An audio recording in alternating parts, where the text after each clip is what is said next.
In the newest release of Tuna, I put just a little bit of AI in there, just a tiny wee bit. What we have now is prompts. So if you go to sources, search for PRO, whatever AI prompt. So this can either use the Apple Foundation models or an OpenAI API compatible, whatever. They all sort of use the same API that they got from OpenAI. And so you give it a base URL. This is going to be nicer in the future, like use your ChatGPT subscription, all that. But currently it's defaulting to the nano model, which is like the costs are negligible, like just a wee bit. And like the prompts that we use are tiny. So it's not going to cost you a fortune. Only your soul, if you know what I mean. But what we can do with it is that we can write prompts and put them in a folder. So let me open it. I thought we had a button here to open it. Apparently I haven't added that one yet.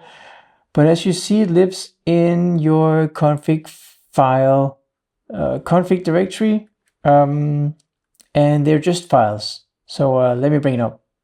Right, so here we are. Is this directory? Currently you can move it around, but this is where it starts. And we have just plain files here. They can include like very simple markdown, basically not markdown. They can include very simple YAML front matter. It's not real YAML because real YAML is like that brings in the whole universe. But you can give it a title and description, that's it. And then the prompts are just this markdown file. So for example, this is one of the defaults is clean up this dictated text, keep the same language and intent. What you can use this for is in talk mode.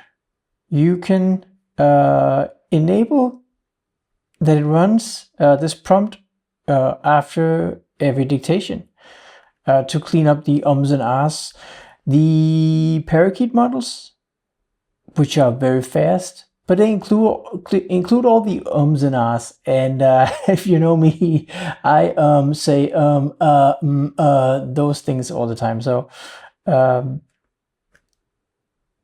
one wasn't on purpose. What we can do with this is first of all, we can like let me show this one first. So this is a custom one. This isn't included. I wrote this one, but basically it just like tells the model to translate the following from Danish to English. And we can launch text mode and say something like hundebrudbane. And then it comes with actions just like everything else in Tuna. You can chain it together. You can build super complex, insane hill structures that fit your flavor of hill structure.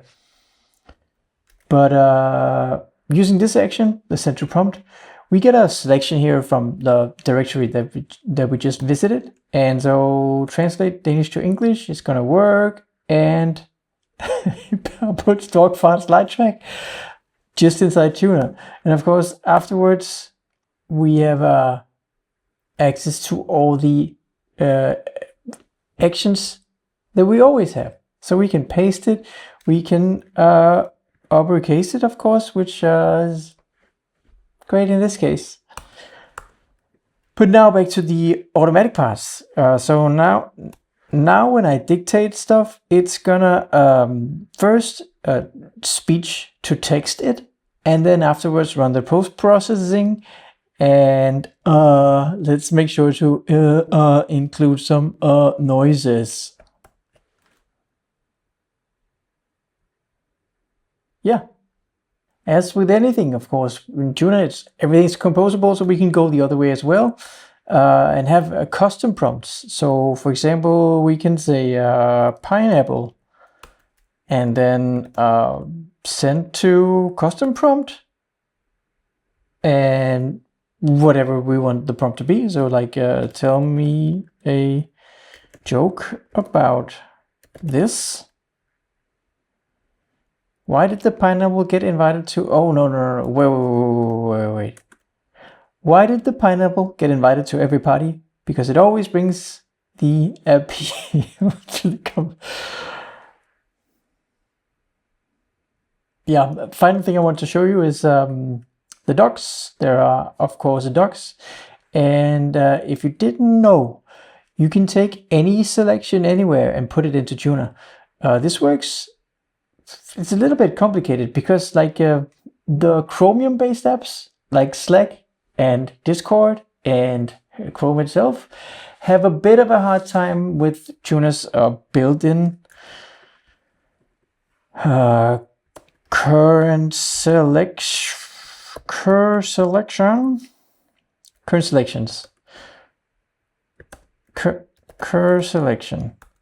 Solve. Yeah, so this works perfectly in Apple API, strictly Apple API apps like Safari. But if I was selecting stuff in, say, Slack, this wouldn't work as well, sadly. But we get around it by a little trick that I picked up from Quicksilver, which is to use the built-in services. These have been around for forever in macOS. And as you can see, like apps can put themselves in there without consent. And we did that as well. So stage in Tuna is in here, and you can see that it's by default bound to Command Escape, which is slightly weird. Also a Quicksilver-ism, but as soon as you get a hang of it, it's kind of nice. So we select shit. Run Command Escape, say send to prompt. We don't want to clean it up. We don't want to summarize. We don't want to translate it. We actually want to custom prompt it. Yeah, we can even send the prompts to the shelf, which is like gonna run it in the background and the result appears on the shelf. Let's just try that. Make this pirate speak. So the shelf opens, it runs. Matey, here be the tale of the whatever. Can we even do? But we can put it in Tuna and we can large type it. Matey, here be the tale of AI prompts. AI prompts be reusable. Ha ha ha ha ha ha. Yeah, that's AI prompts or the beginning of them in Tuna. I hope you find some weird ass ways to use this. I'm already sort of getting a hang of it and starting to figure out ways to do it. It's not like a full chat transcript. I think that the AI apps are better at that because they're built for it.